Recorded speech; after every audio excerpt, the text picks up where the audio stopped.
Bonjour à tous, j'espère que vous allez bien. On va louer le Seigneur tout de suite et on va élever son nom parce qu'il est digne de notre louange. Donc bienvenue à Every Nation Marseille.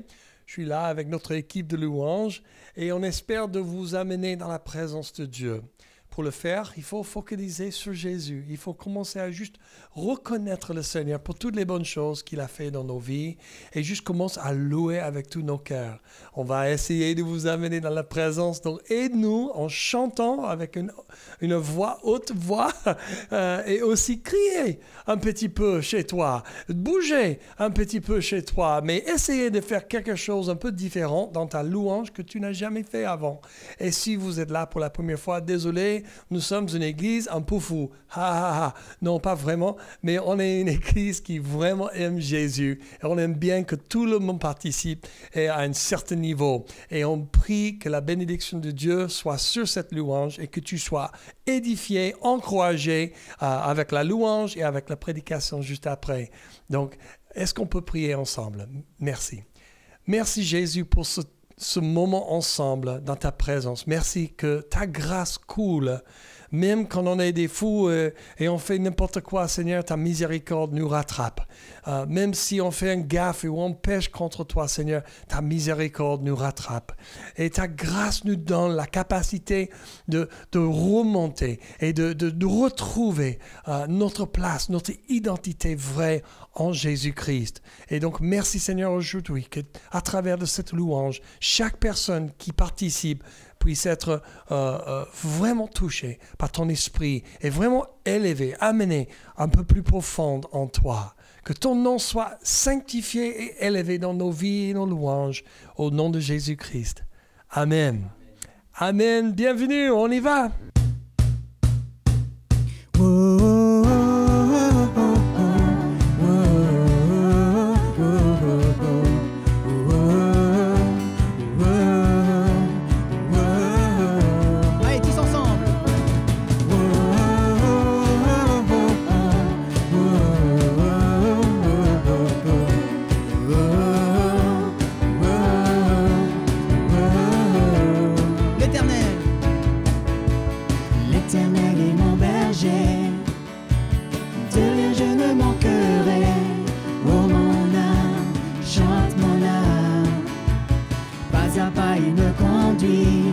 Au bord des eaux calmes je le suis.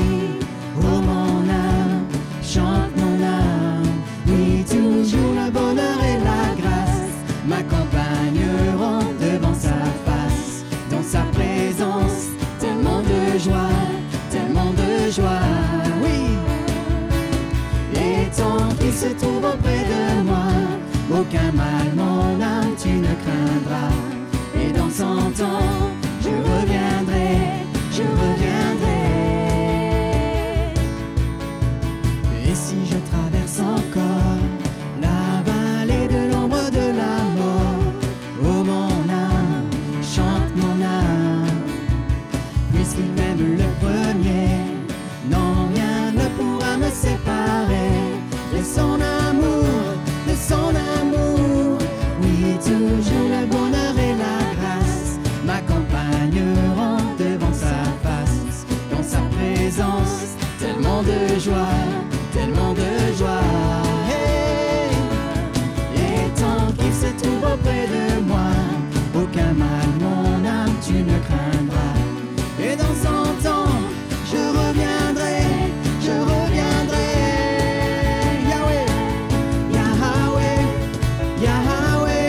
chanterai. Oh mon âme, chante mon âme, sans cesse jusqu'à son retour. Mon âme chante son amour tous les jours, tous les jours. Oui, toujours le bonheur et la grâce m'accompagneront devant sa face, dans sa présence, tellement de joie, tellement de joie. Et tant qu'il se trouve auprès de moi, aucun mal mon âme tu ne craindras. Et dans 100 ans, je reviendrai, je reviendrai. Yahweh, Yahweh, Yahweh, tu fais briller sur moi ton soleil. Yahweh, Yahweh, ta lumière chasse en moi les ténèbres. Yahweh, Yahweh, ta parole éclaire mon sentier. Yahweh, Yahweh, tu fais briller sur moi ton soleil. Yahweh, Yahweh, ta lumière chasse en moi les ténèbres. Yahweh, Yahweh, ta parole éclaire mon sentier. Yahweh, Yahweh, Yahweh.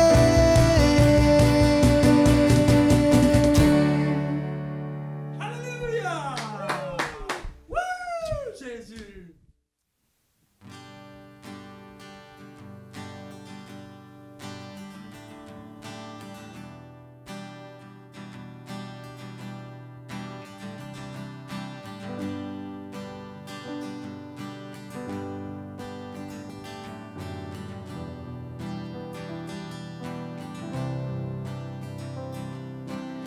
Mon Dieu est fidèle, mon Dieu est grand, Sauveur éternel, Roi de tout temps.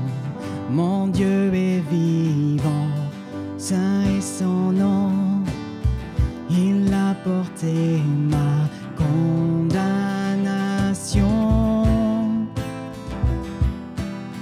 Et là dans ma faiblesse, du fond de ma détresse,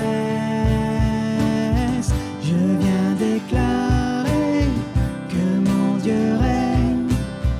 Il se tient près de ceux qui le craignent. Je viens l'adorer, crier ma foi. Jésus mon sauveur, Jésus mon roi. Suivant sa parole, je marcherai, cherchant son cœur et sa volonté. Son trône détient l'autorité qui a vaincu toute adversité. Et là dans ma faiblesse, du fond de ma détresse, je viens déclarer que mon Dieu règne. Il se tient près de ceux qui le craignent. Je viens l'adorer, crier ma foi. Jésus mon sauveur, Jésus mon... Je viens déclarer que mon Dieu règne. Il se tient près de ceux qui le craignent. Je viens l'adorer, crier ma foi. Jésus mon sauveur, Jésus mon roi. Au-dessus de toute force, au-dessus de toute autorité, tu règnes à jamais. Jésus, ton nom est puissance, de tout mon être sois élevé. Tu règnes à jamais. Au-dessus de toute force, au-dessus de toute autorité, tu règnes à jamais. Jésus, ton nom est puissance, de tout mon être sois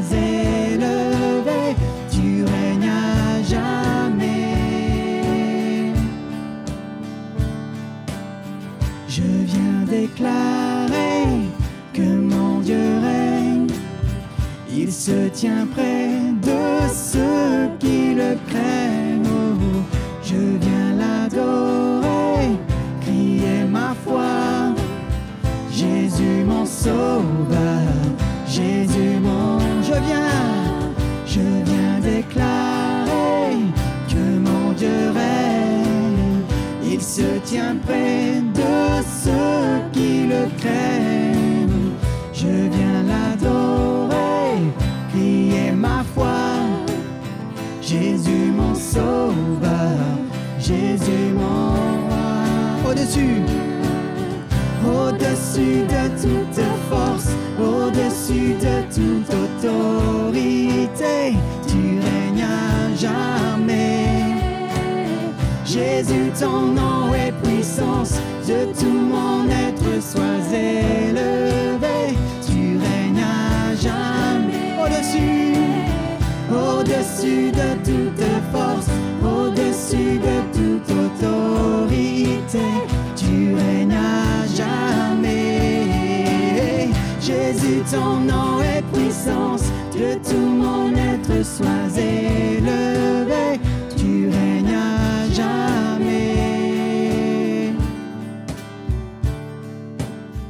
Je viens déclarer que mon Dieu règne. Il se tient près de ceux qui le craignent. Je viens l'adorer, crier ma foi. Jésus mon sauveur, Jésus mon... Je viens déclarer que mon Dieu règne. Il se tient près de ceux qui le craignent. Je viens l'adorer, crier ma foi. Jésus mon sauveur, Jésus mon roi. Jésus mon sauveur, Jésus mon roi. Jésus mon sauveur, Jésus mon roi.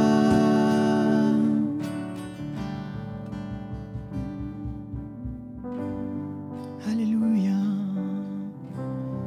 Viens déclarer, Seigneur, je viens déclarer que tu règnes. Proclame-le, déclare-le. Oui. Déclare que Dieu règne. Déclare que Dieu règne sur tes situations. Déclare qu'il règne sur toutes tes pensées. Proclame-le. Il est au-dessus de tout. Qu'il est au-dessus de tout. Oui, Jésus, tu règnes, Seigneur. Oh.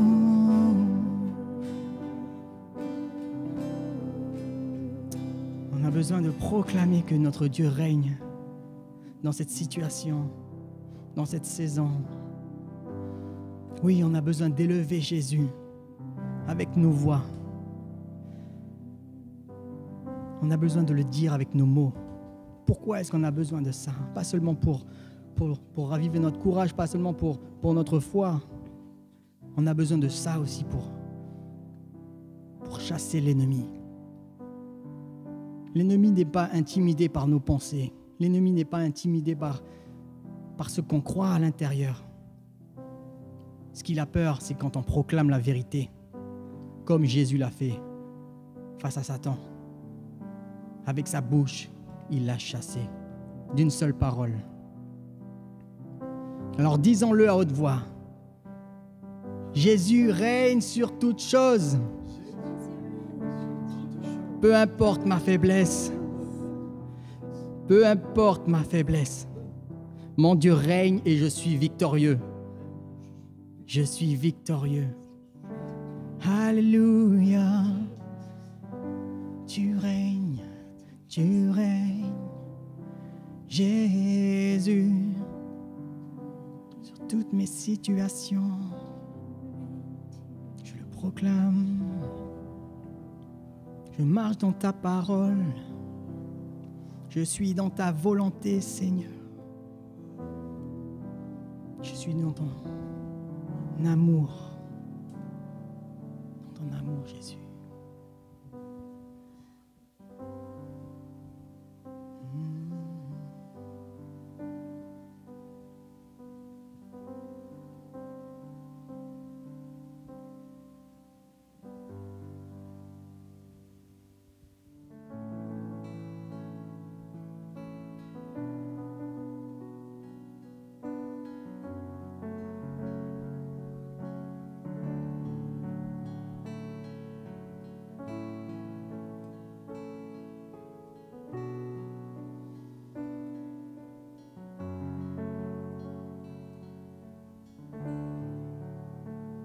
Dieu est ma paix,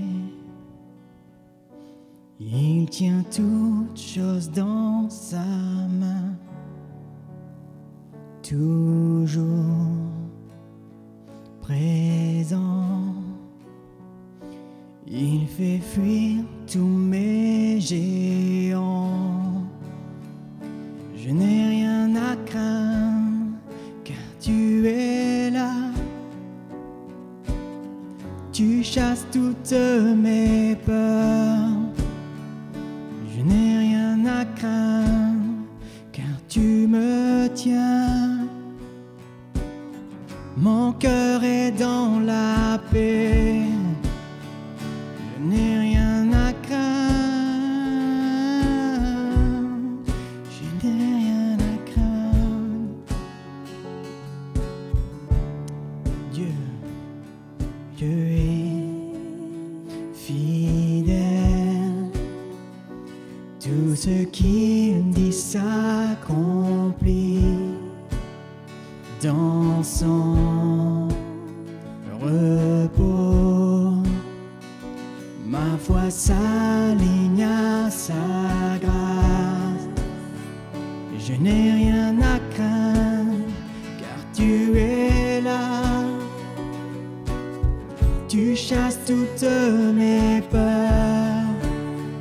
Je n'ai rien à craindre car tu me tiens. Mon cœur est dans la paix. Je n'ai rien à craindre. Oh, oh, oh. Hey. Je n'ai rien à craindre. Je n'ai rien à craindre. Oh, oui, le bonheur et la grâce m'accompagneront toute ma vie, toute ma vie. Oui, le bonheur et la grâce m'accompagneront toute ma vie, toute ma... Chante-le! Oui, le bonheur et la grâce m'accompagneront toute ma vie, toute ma vie. Oui, le bonheur et la grâce m'accompagneront toute ma vie, toute ma vie. Je n'ai rien à craindre car tu es là. Tu chasses toutes mes peurs. Je n'ai rien à craindre car tu me tiens. Mon cœur est dans la paix. Je n'ai rien à craindre. Oh, oh, oh, oh. Je n'ai rien à craindre. Oh, oh, oh. Hey. Oui, le bonheur et la grâce m'accompagneront toute ma vie, toute ma vie. Déclare-le. Oui, le bonheur et la grâce m'accompagneront toute ma vie, toute ma vie. Oui, le bonheur et la grâce m'accompagneront toute ma vie, toute ma vie.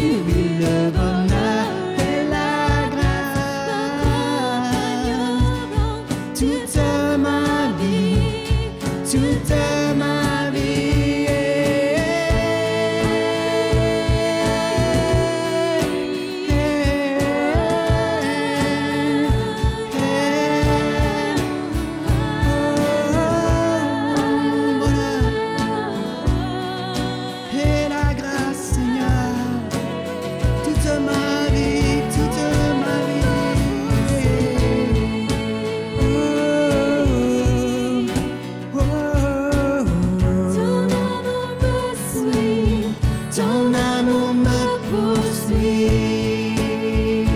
Yeah.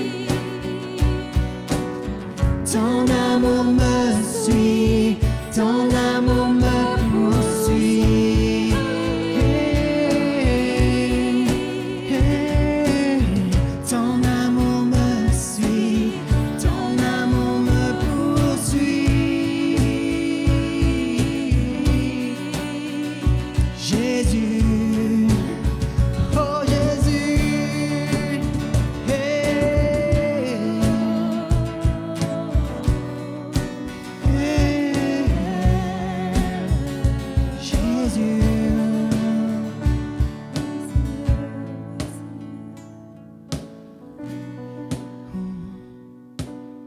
Ton amour me suit, ton amour me poursuit.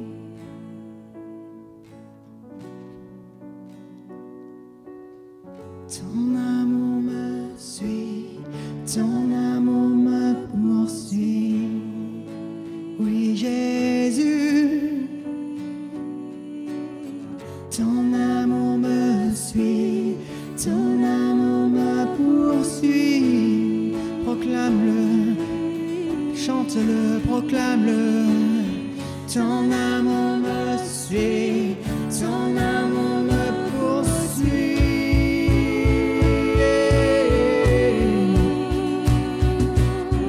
Ton amour me suit, ton amour me poursuit. Seigneur, Seigneur, ton amour me suit, ton amour me poursuit. Jésus, Seigneur, ton amour me suit, Jésus. Tu me poursuis, Seigneur.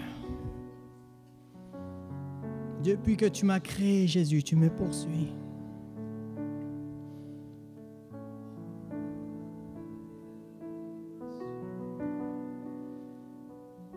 Dans Isaïe 54, verset 13-14, il est dit: J'enseignerai tous tes enfants, et ils vivront dans le bonheur. Tu t'appuieras sur la justice. Personne ne t'écrasera plus. Tu n'auras plus peur. Personne ne t'effraiera plus. Tu ne seras plus menacé.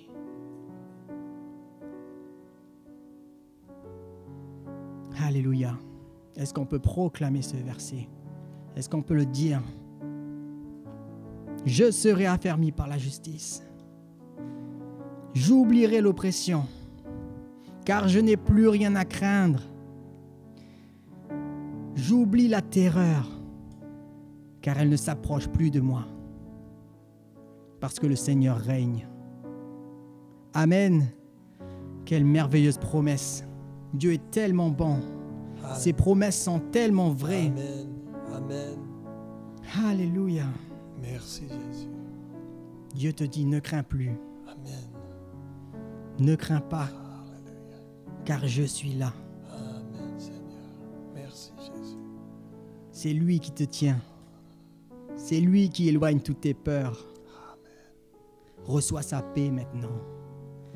Recevons sa paix. Merci Jésus. Alléluia Seigneur. Je reçois, Seigneur, ta paix. Notre merci Seigneur. Peu importe ce qui est devant nous, on sait que tu es toujours bon. Tu es toujours là avec nous. Et tu nous soutiens du ciel. Même si on ne comprend pas, Seigneur, tout ce qui se passe autour de nous. On sait que tu sais tout ce qui se passe et pourquoi ça se passe. Et tu es toujours en train, selon ta volonté et ta nature, de tourner le mal pour le bien. Merci Seigneur pour ces moments qui sont difficiles devant nous, autour de nous. Parce que c'est dans ces moments difficiles qu'on trouve notre Dieu plus intime que jamais. Et Aujourd'hui, on prie justement ça, qu'on te trouve, Papa, plus intime que jamais. Parce que ton amour parfait chasse toute la peur. Ton amour déversé en nous, débordant de nos cœurs, chasse toute la peur. Donc aide-nous, Papa, de juste nous retrouvons dans ta présence, complètement inondés, vague après vague de ta présence, de ton esprit. Oui, on respire ta présence physiquement, mais aussi spirituellement aujourd'hui, Seigneur. Et on fait confiance. Pas en nous-mêmes, pas dans le système du monde, pas dans toutes choses qui sont ici sur la terre, mais en toi, Seigneur. Au nom de Jésus, Amen. J'aimerais bien vous encourager aujourd'hui. Dieu vraiment est pour vous. Et Anthony va enseigner là tout de suite sur un message très important et pertinent pour aujourd'hui. Si Dieu existe, si Dieu est bon, pourquoi le coronavirus?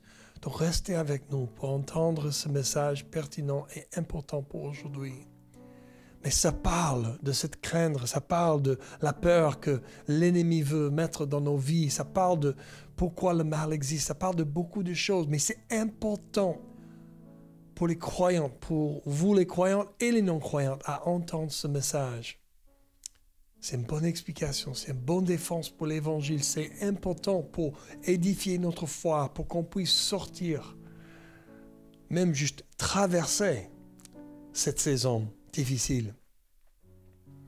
Et quand on était en train de louer le Seigneur m'a donné une vision d'une maison et une dame d'un certain âge retraitée qui avait un souci pour une maison.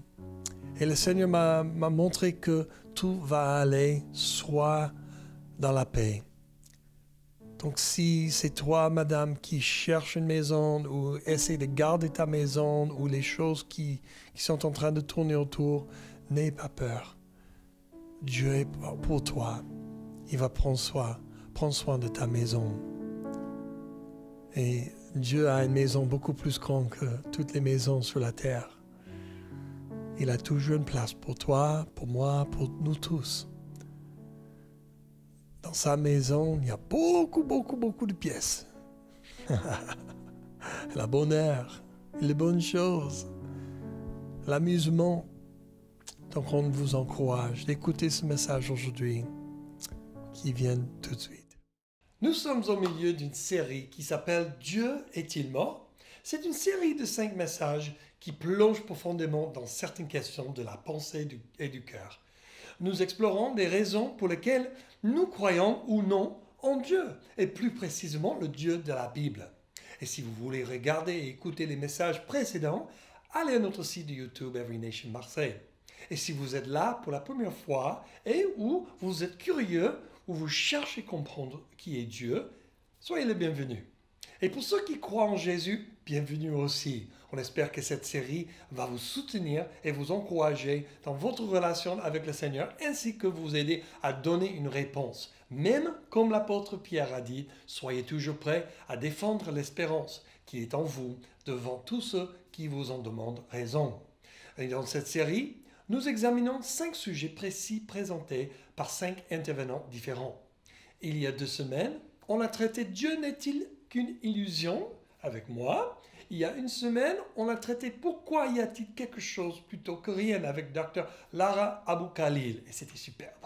Si Dieu est bon, pourquoi le coronavirus? C'est aujourd'hui. La semaine prochaine sera la résurrection de Jésus. Est-elle un fait ou une fiction? Avec Raphaël O'Haron. Et comment Jésus est-il le seul chemin avec Théa Pouyen? Pouvons-nous vous encourager à être ouverts d'esprit? Maintenant, voici Anthony Pouyen sur le sujet « Si Dieu est bon, pourquoi le coronavirus ?» Anthony est titulaire d'une licence en instrumentation industrielle. Son domaine de travail était en bureau d'études chez Airbus pendant 9 ans. Il est à présent étudiant d'une école de ministère théologique européenne. Il est conducteur du groupe de louanges d'Every Nation Marseille et aussi il est gérant des petits groupes chez nous Every Nation Marseille. Il parle anglais et français et il aime les ribs ukrainiennes et aussi jouer de la musique avec ses enfants et ses amis. Voici donc Anthony Pouyen. Bonjour à tous, je suis vraiment très honoré de pouvoir vous apporter ce message aujourd'hui. Alors nous continuons notre série sur la question « Dieu est-il mort ?» Donc à travers cette série, nous voulons apporter des réponses bibliques, mais aussi des arguments scientifiques et philosophiques qui mènent à l'existence de Dieu, à son amour et à son plan pour nous. Donc cette même série que nous faisons est aussi prêchée dans d'autres églises Every Nation à travers le monde. En ce moment même, car nous pensons toujours, et pas seulement dans ce temps de crise mondiale, que les gens cherchent un espoir. Oui, les gens cherchent un espoir plus grand et plus concret que simplement leur système, leur gouvernement ou eux-mêmes. Effectivement, pour nous qui croyons en Jésus, l'espoir des nations, c'est lui. Oui. Et cet esprit de Jésus qui vit en nous, nous mène quelque part à avoir un désir, cet ardent désir de parler de lui, pour que d'autres puissent aussi voir que Dieu les aime et aime réellement le monde. Donc aujourd'hui, je voudrais aborder le sujet de la souffrance, et plus spécifiquement, comment nous concilions l'affirmation que Dieu est bon avec toutes les souffrances que nous voyons dans le monde et que nous ressentons aussi dans nos vies. Oui, la souffrance est réelle, et personne ne peut nier qu'elle existe. Personne ne peut dire qu'il ne souffre pas ou qu'il n'a jamais souffert. Mais Dieu est-il réellement bon pour qu'il laisse la souffrance, pour qu'il nous laisse souffrir? Moi je réponds oui, bien sûr que oui. Et c'est drôle, mais cette réponse n'est pas suffisante. Quelqu'un m'a dit un jour, c'est facile pour toi de croire que Dieu est bon et plein de bénédictions, parce que tu n'as pas tous mes problèmes. Et c'est vrai. Ça semble tellement plus facile de croire en Dieu quand tout va bien. Mais quand tout va mal, on a l'impression que la foi s'évanouit peu à peu. Mais en vérité, c'est plus difficile de croire en Dieu quand tout va bien, puisqu'en fait, on n'a pas besoin de lui. Pourquoi aurais-je besoin de lui si j'ai tout ce que je veux? Je n'ai jamais rencontré quelqu'un me dire un jour « Waouh, j'ai tellement de succès dans ma vie !» Dis-moi, je voudrais bien faire un tour à ton église. Alors aujourd'hui, je vais essayer de répondre à certaines questions d'actualité, mais en vérité à des questions que l'homme se pose depuis qu'il est homme. Quand rien ne semble bon autour de moi, que fait Dieu? Où est Dieu quand tout va mal? Pourquoi Dieu permet le coronavirus? Si Dieu est bon, pourquoi le coronavirus? Tellement de questions pertinentes. Mais avant de commencer, je voudrais juste remercier le Seigneur parce que j'ai un ami proche qui avait été testé positif au Covid dernièrement et nous avions eu la foi, nous avions prié pour que sa guérison soit manifeste et la protection sur sa famille. Et alléluia, il a été guéri et toute sa famille est en bonne santé. Alors je voudrais remercier le Seigneur pour toutes les grandes et les petites victoires qu'il nous accorde chaque jour.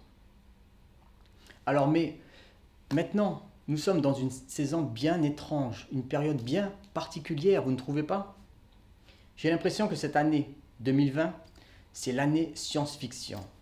Pour tous les fans de sci-fi à la télé, là vous êtes servis, n'est-ce pas? Le virus, pandémie, le déclin mondial.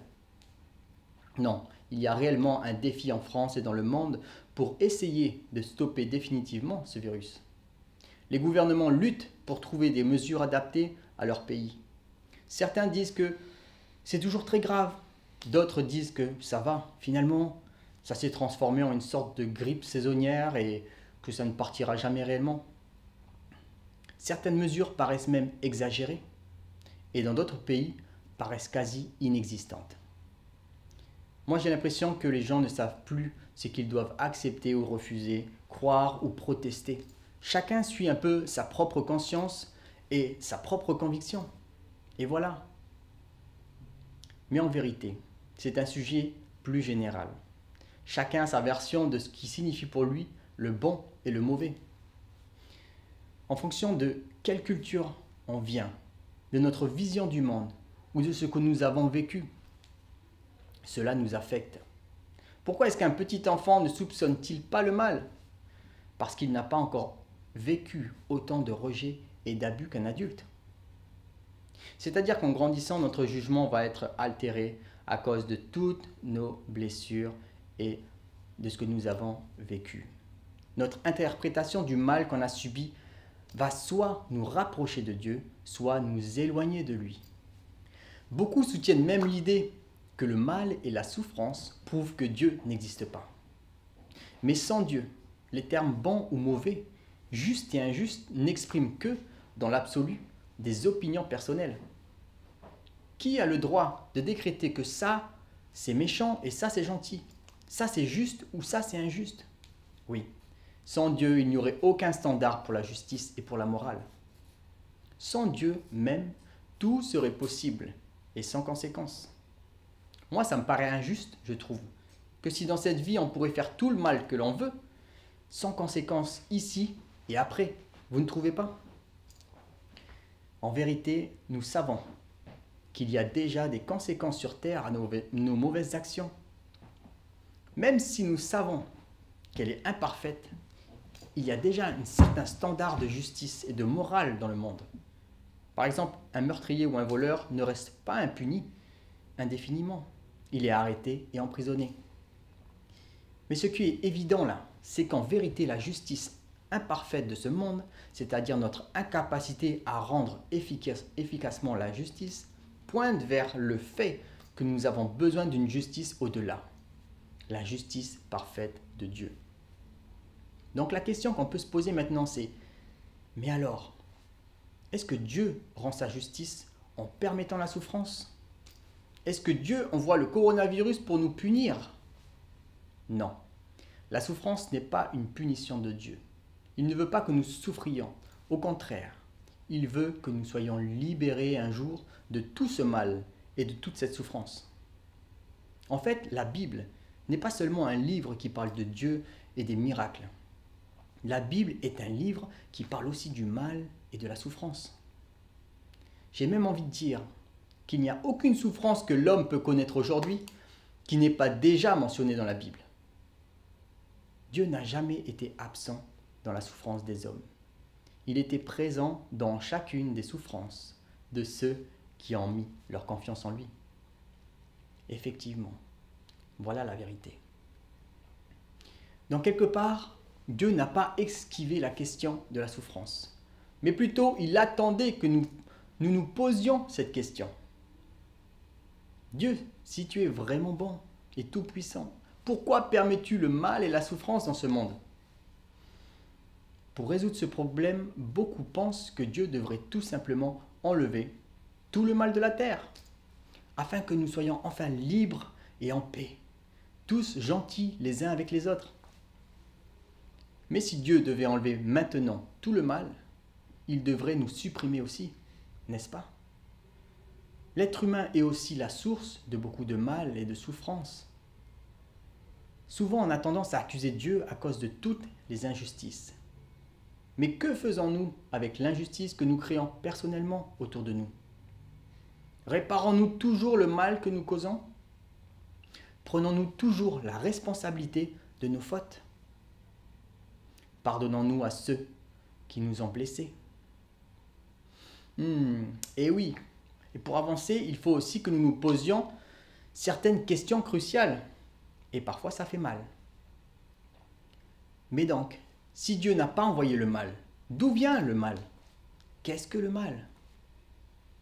Alors la plupart des gens sont d'accord pour dire que le mal, alors c'est les catastrophes naturelles, les tremblements de terre, les ouragans, les tsunamis, des organismes ou des animaux, les plantes vénéneuses, les virus, les requins et d'autres animaux qui nous détruisent. Certains disent, oui, ce sont les accidents, les naufrages, le Titanic en 1912, l'explosion de Tchernobyl en 1996. Mais aussi d'autres disent, la souffrance vient d'homme à homme, les guerres mondiales, les génocides, les attentats. Toute la violence, oui, la liste est longue.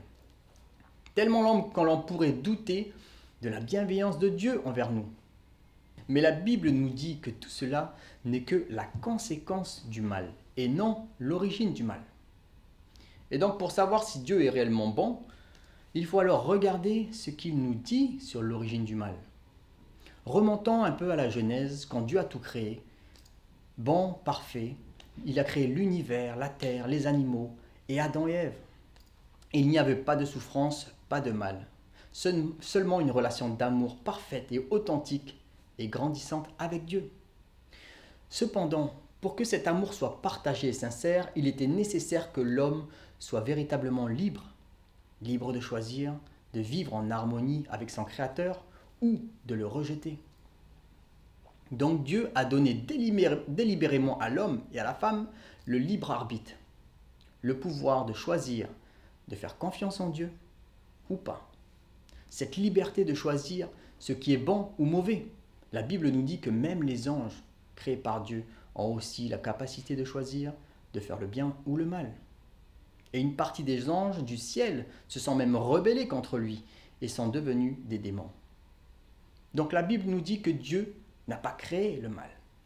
Il a créé des créatures, les hommes, les femmes, les anges, ayant le droit et la capacité de choisir. Le mal est entré donc dans le monde et dans le cœur de l'homme simplement par son choix. Est-ce que c'est vraiment mauvais d'avoir donné la liberté à l'homme de choisir? Non. C'est même tout l'inverse en vérité. C'est une preuve de la bonté et de l'amour de Dieu. Ça souligne plutôt que on a ce merveilleux privilège et cette responsabilité qu'il nous a donnée. Dans Deutéronome 30, 19, nous lisons « J'ai mis devant toi la vie et la mort, la bénédiction et la malédiction.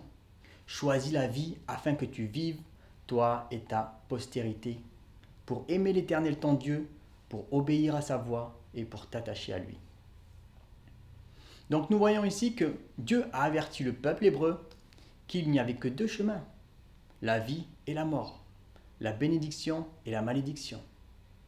Mais Dieu dit, choisis la vie, parce qu'il ne peut que nous proposer et non nous forcer. Oui, Dieu n'est pas un manipulateur, il n'est pas non plus un maniaque du contrôle, mais cependant, avec insistance, il nous recommande fortement de choisir la vie, sa vie.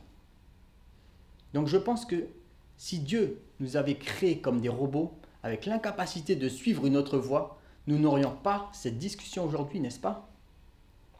En fait, chaque parent veut protéger ses enfants de souffrances inutiles. Mais les parents sages connaissent le danger de surprotéger leurs enfants. Ils savent que le libre choix est au cœur même de l'expérience humaine. En vérité, un monde sans liberté serait pire qu'un monde sans souffrance. Est-ce que vous avez remarqué en ce moment à quel point c'est dur d'être privé de liberté? Moi-même, qui suis habituellement casanier par excellence, j'en peux plus. Il y a quelque chose en moi qui me dit « Allez, sors de chez toi, sors vite, ta maison est devenue trop dangereuse, plus dangereuse que ce virus. » C'est drôle, n'est-ce pas? Mais Dieu est là, et il m'aide à tenir, et il vous aide aussi à tenir. J'ai l'impression que la privation de liberté imposée par les restrictions cause plus de dégâts et de souffrances physiques, psychologiques et émotionnelles que le coronavirus. Alors je ne vais pas débattre sur ces restrictions. Est-ce qu'elles sont bonnes? Est-ce qu'elles sont mauvaises? Ce n'est pas mon rôle. Mais simplement cette saison de confinement me montre que Dieu ne nous a pas créés pour vivre sans liberté. Et donc c'est parce que Dieu est bon envers nous qu'il ne veut pas nous surprotéger face à tous ces dangers. Il nous protège, mais toujours dans la mesure de la liberté de choisir qui nous appartient. Donc on a vu que le mal et la souffrance sont entrés dans le monde parce que l'homme a exclu Dieu de sa vie. Donc si Dieu n'est pas là, automatiquement, il y a le mal. En fait, c'est-à-dire que le mal n'a pas d'existence propre. Le mal est simplement l'absence de Dieu, de ce qui est bon. Un exemple simple pour expliquer ça, c'est de se dire, l'obscurité n'existe pas en tant que telle. L'obscurité, c'est simplement l'absence de lumière. Donc le mal dans le cœur de l'homme est simplement l'absence de Dieu. Donc maintenant, on peut se demander, mais pourquoi la souffrance et la mort s'est-elle étendue à toute la création, les animaux, etc. Alors regardons en Genèse 1,28, il est écrit « Dieu les bénit et Dieu leur dit, soyez féconds, multipliez-vous, remplissez la terre et l'assujettissez et dominez sur les poissons de la mer, sur les oiseaux du ciel et sur tous les animaux qui se meuvent sur la terre. » Donc Dieu a donné à l'homme la domination sur tout ce qui vit. Il devait manager correctement tout ça. Et donc les mauvais choix que l'homme a fait et a continué à faire n'a pas eu seulement un impact sur lui, mais aussi sur toute sa descendance. Ça a impacté toute la terre et toute la création. La souffrance et la mort s'est étendue à tous les êtres vivants. C'est un peu comme si un chef d'entreprise prenait des mauvaises décisions financières ou stratégiques pour son entreprise et bien toute son entreprise et même ses employés vont être impactés par ses choix et il va y avoir des conséquences à cause de ce chef. Donc tous les dangers et hostilités qui nous entourent aujourd'hui sont la conséquence de ce choix. Pourquoi le fait de faire des mauvais choix produit-il de la souffrance? Si Dieu est bon, aurait-il dû nous donner la capacité de pouvoir faire du mal sans ressentir aucune souffrance, aucun remords? Non, mais plutôt c'est un signe que Dieu est bon, qu'il a mis cette alerte pour nous freiner. On le voit bien avec Adam et Ève. Après avoir désobéi à Dieu, ils ont ressenti de la peur, de l'angoisse et de la honte. Et je crois que ça a freiné leur désir de faire encore plus de dégâts. En vérité, la souffrance, c'est une alerte que nous ne sommes pas toujours alignés avec la volonté et le caractère de Dieu. Et qu'il faut se repentir peut-être, se détourner de nos mauvaises actions. Je dis bien pas toujours. La souffrance n'est bien sûr pas systématiquement la conséquence de nos péchés. On a vu justement avant qu'un monde sans liberté serait pire qu'un monde sans souffrance. Mais encore pire serait un monde avec des gens qui feraient de mauvais choix sans souffrir. Et il n'y a pas plus dangereux qu'un menteur, qu'un voleur ou qu'un meurtrier qui ne ressent pas le mal qu'il se fait à lui-même et aux autres. C'est vrai que la souffrance est un défi pour l'intelligence humaine. Cette intelligence qui cherche des réponses, des solutions, sans connaître le plan de Dieu. Beaucoup de gens ne cherchent pas Dieu, pensant qu'il n'est pas bon, et pourtant, il y a tellement d'évidences logiques dans la Bible que Dieu est bon et qu'il nous aime. Amen. Donc nous voyons en fait que la foi en Dieu n'est pas une croyance aveugle, mais plutôt une compréhension logique et rationnelle de qui est Dieu. Un signe que Dieu est bienveillant, c'est qu'il ne nous a pas abandonnés. Même si nous l'avons rejeté, lui ne nous a pas laissés. Pendant tout ce temps, il est resté derrière la scène. Il n'a pas du tout été absent. Il était là, mais sans se dévoiler totalement. Dieu avait un plan pour nous sortir de tout ça. Et il avait fixé un jour où il allait marcher sur terre, pour encore aller plus loin. Allez, continuons à creuser un peu dans les profondeurs de la bonté de Dieu. Ce sujet vraiment me passionne. Donc, le monde est-il condamné à continuer comme ça éternellement? Non, pas du tout. Dieu n'a jamais aimé l'état actuel du monde. Dieu n'aime pas du tout l'état actuel de nos cœurs brisés. Pourquoi? Premièrement, parce que la souffrance ne fait pas partie de son plan initial et final. Et deuxièmement, parce que Dieu est affecté par cela. Quoi? Vous pouvez me dire, Dieu peut-il souffrir de tout ça? Bien sûr, Dieu est affecté par nos mauvais choix et par ce qu'on ressent. Il est vraiment un père qui a des enfants. Lorsque ses enfants lui désobéissent et en plus se font mal eux-mêmes, lui aussi ressent de la peine et du chagrin. Mais la souffrance de Dieu n'amoindrit pas sa puissance d'aimer. Ça ne diminue pas sa détermination pour nous donner encore plus de preuves de sa bonté. Dieu ne se contente pas d'observer l'humanité se détruire. Bien au contraire, il a partagé nos souffrances les plus atroces et même la mort afin d'en renverser la logique et de la détruire. Dieu est venu en la personne de Jésus pour vivre sans péché pour nous et pour nous montrer sa justice et son amour sans limite. En fait, il nous a prouvé que nos souffrances ne lui étaient pas indifférentes. Voici une de mes histoires préférées dans la Bible, celle de la mort de Lazare. C'est l'histoire où Jésus a appris que son ami Lazare était souffrant et très malade.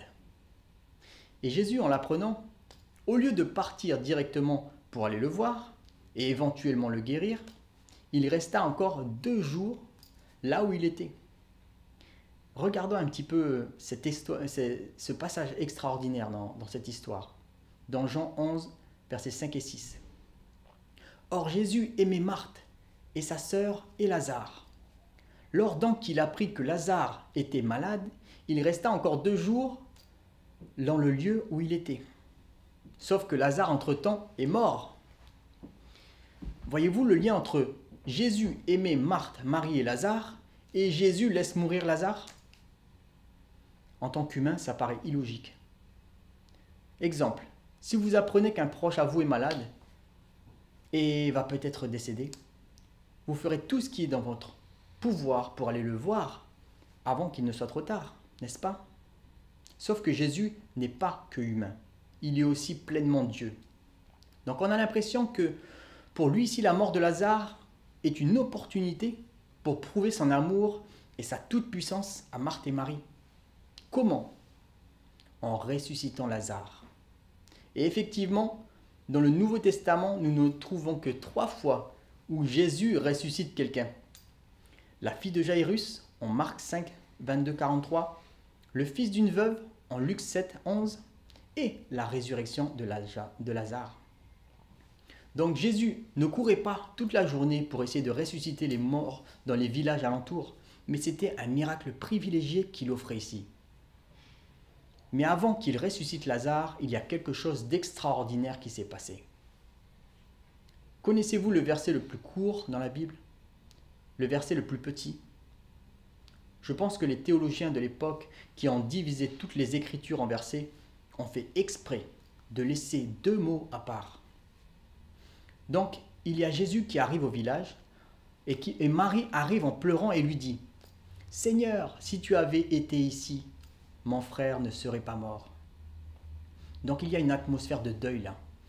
Toutes ces personnes qui souffrent la mort d'un proche. Et voici le verset pour moi le plus bouleversant. Dans Jean 11, 35. Jésus pleura. Oui, Jésus a pleuré. Et personnellement, je ne pense pas que Jésus a pleuré à cause de la mort de Lazare. Pour moi, il savait qu'il allait le ressusciter. Non, Jésus a plutôt pleuré face à la tristesse et à la détresse de ses amis. Il a ressenti à quel point l'homme se sent si impuissant face à la mort, si démuni. Oui, Dieu éprouve une profonde empathie face à notre souffrance et à ce que nous ressentons. Et en fait, Jésus, il a même choisi de souffrir et de mourir volontairement pour nous sortir de cet état.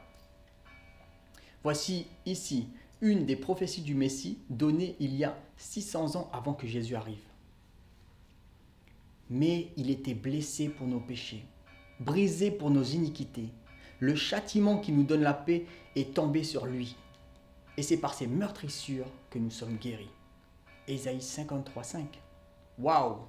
Cette prophétie pointe directement vers l'acte volontaire de Jésus de se laisser mourir à la croix. N'est-ce pas extraordinaire, cette montée en action de l'amour de Dieu? Dans Romains 5, 8, nous lisons « Mais Dieu prouve son amour envers nous, en ce que lorsque nous étions encore des pécheurs, Christ est mort pour nous. » Oh là là, alors attends, là ça va un peu trop loin. Je ne peux pas croire que Dieu a fait ça pour moi. La plupart des gens ne veulent pas croire en Dieu parce qu'ils pensent qu'il est indifférent à tout ce qui se passe dans le monde, qu'il est mauvais, sans pitié. Mais beaucoup aussi ne veulent pas croire en un Dieu qui a décidé de venir sur terre pour mourir pour nous, pour verser son sang, pour nous sauver. Ils ne peuvent pas croire que Dieu peut nous aimer autant. Oui, c'est choquant. Un Dieu qui nous aime autant ne peut pas exister, pense-t-il. Mais de quel Dieu les gens veulent-ils alors? Chacun peut se poser cette question. Dans Jean 12, 37, il est dit « Malgré tant de miracles que Jésus avait faits en leur présence, ils ne croyaient pas en lui. » Dans Jean 15, 24, Jésus explique « Si je n'avais pas fait parmi eux des œuvres que nul autre a faites, ils n'auraient pas de péché. Mais maintenant, ils les ont vus et ils ont haï, et moi et mon Père. » Waouh! On voit maintenant que le fait que l'homme rejette Dieu a aussi sa limite. Devant autant de preuves bibliques et d'évidence autour de nous de la bonté de Dieu, peut-on encore dire que ce n'est pas suffisant? Non, en vérité, ça ne serait pas juste de notre part. Dieu n'aurait pas pu nous montrer son amour sans limite d'une manière plus impressionnante qu'en envoyant son Fils pour vivre et mourir pour nous. Oui, la Bible nous dit que Jésus n'est pas seulement mort, mais qu'il est aussi ressuscité pour nous. Dans les Actes des Apôtres, chapitre 2, verset 24, « Mais Dieu a brisé les liens de la mort. Il l'a ressuscité parce qu'il n'était pas possible qu'elle le retienne. » Waouh! Oui, Jésus, le Fils de Dieu, qui est aussi pleinement Dieu, n'a pas pu rester mort. Tout simplement parce qu'il est la vie éternelle. Amen. Alors nous allons voir maintenant certains principes clés de pourquoi Dieu permet la souffrance. C.S. Lewis a déclaré « Dieu nous chuchote dans nos plaisirs, parle dans notre conscience, mais crie dans nos douleurs. » Oui, cela révèle quelque chose au plus profond du cœur humain. Nous n'avons pas besoin de Dieu lorsque tout va bien, lorsque tout marche bien, et quand on peut faire ce qu'on veut. Mais quand ça devient difficile et désespéré, les gens cherchent Dieu pour être sauvés de leur vie détruite et brisée. Oui, la souffrance est en quelque sorte le mégaphone de Dieu. Pourquoi? Premièrement, parce que la souffrance peut nous avertir d'un danger. En général, quand on souffre physiquement et émotionnellement, c'est un indicateur pour nous dire « peut-être je dois changer quelque chose dans ma vie ». Ça nous rappelle de notre fragilité physique et émotionnelle et notre dépendance à Dieu. Moi, personnellement, je suis passé par une période dépressive il y a quelques années. Et Dieu m'a fait comprendre que j'avais trop cherché à être seul. J'ai toujours aimé faire mon solitaire. J'ai toujours aimé passer du temps seul. C'est un peu ma personnalité et c'est ok. Mais ce n'est pas le caractère de Dieu. Dieu veut qu'on soit en relation parce qu'on a été créé pour ça. Et Dieu m'a permis de rencontrer cette église, des personnes formidables, et j'ai compris que c'était vrai. Un autre point, la souffrance révèle ce qu'il y a dans le cœur. Elle peut nous révéler notre meilleur côté. Par exemple, libérer de la solidarité, l'espoir et de l'amour. Vous vous rappelez du premier confinement de cette année? À 20h tous les soirs, cet élan d'encouragement et de générosité que toute la France a adressé au corps médical. Quelque part, ce virus a permis de nous ouvrir les yeux et de ne pas penser qu'à nous-mêmes. Mais la souffrance peut aussi révéler notre pire côté. On vit souvent dans l'illusion de nous-mêmes, de qui nous sommes. Souvent, on regarde les problèmes des autres, on voit leurs échecs et on se juge meilleur qu'eux. Jusqu'au jour où l'on passe par des situations et des difficultés similaires. Et on se rend compte qu'en vérité, nous ne sommes pas si meilleurs.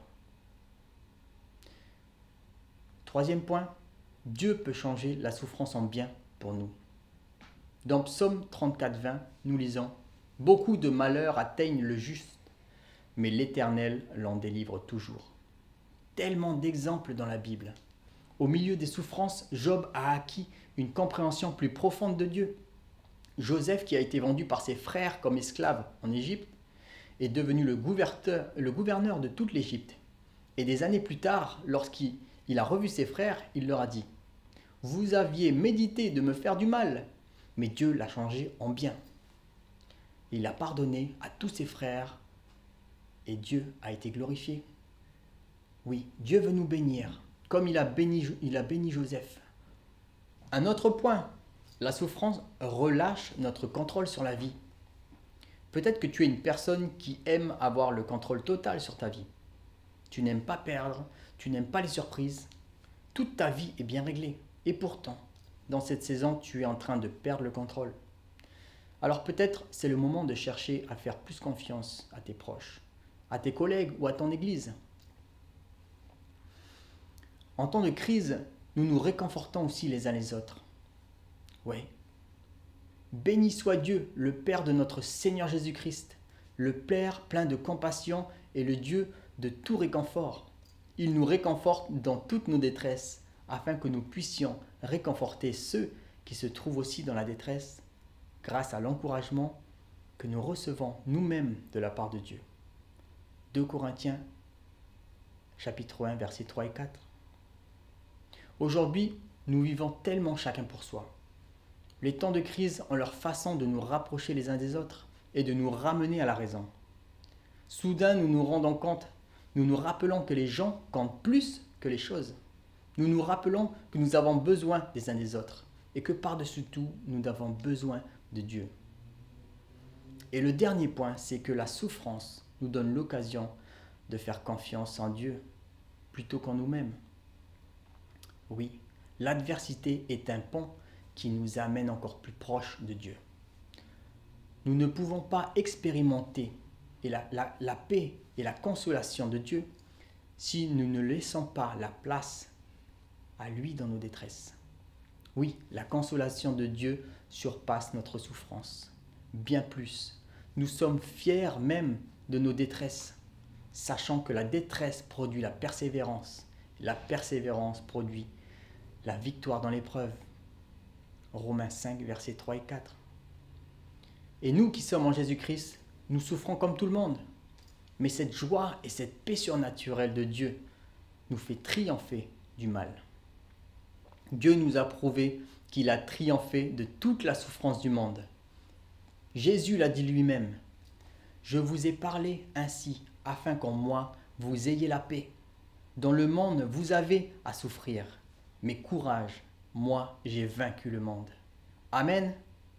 Voilà, donc je vous remercie de m'avoir écouté et je prie que dans cette saison difficile de confinement, vous puissiez trouver Dieu et le plan spécial qu'il a prévu pour vous dans cette saison. Soyez bénis et à bientôt. Wow! Wow! Merci Anthony pour tout ce que tu viens de nous enseigner et la manière que tu l'as fait. Franchement, j'ai vraiment apprécié tous ces points que tu as faits. Surtout l'emphase sur la miséricorde et la compassion de Dieu. Il est vraiment un bon papa qui prend soin de ses brebis. Donc j'espère que vous avez pu apprécier ce message comme moi et vraiment commencer à réfléchir à comment présenter Dieu aux autres. Et aussi pour ceux qui regardent dans ce moment, qui ne sont pas croyants en Dieu, j'espère que vous puissiez arriver de faire tomber les murs entre toi et Dieu. Au moins de réaliser, peut-être vous avez mal constaté les choses sur la nature et le caractère de Dieu. Je sais que Dieu peut faire grandes choses de n'importe quel dégât qui est dans nos vies. C'est dans sa nature aussi, de toujours tourner le mal pour le bien. Ça, c'est notre Dieu. Donc, j'aimerais bien juste prier avec tout le monde aujourd'hui et fermer notre culte ensemble dans la prière. Merci Seigneur, merci Dieu, merci pour ta grâce et ton amour. Merci Seigneur dans ce moment que chaque personne puisse expérimenter l'amour de Dieu qui est au-delà de tout amour humain qu'on puisse expérimenter. Et je prie dans ce moment-là que chaque personne puisse recevoir les bras d'amour de Dieu, leur enveloppe, et vraiment sentir une paix qui est au-delà de ce monde. Merci Seigneur que tu déverses ton amour dans nos cœurs, dans notre intelligence, dans tout domaine de nos vies. Au nom de Jésus. Amen. Maintenant, je vous encourage de tapez dans le chat « Merci pour ce message » ou « Prie pour moi » ou « Merci, je vais partager ça partout ». Juste n'hésite pas de taper un petit mot d'encouragement sur Facebook ou sur le site où tu regardes notre culte. Et vraiment nous encourage de continuer avec ces messages ou faire autre chose. On est toujours à l'écoute de tout ce que vous dites et on aimerait bien vous soutenir dans votre démarche avec le Seigneur. Donc, on vous aime, on vous embrasse et on prie pour vous chaque semaine. Que le Seigneur vous bénisse. Bon dimanche. Et n'oublie pas, on a le petit appel Zoom pour la discussion et la prière tout de suite.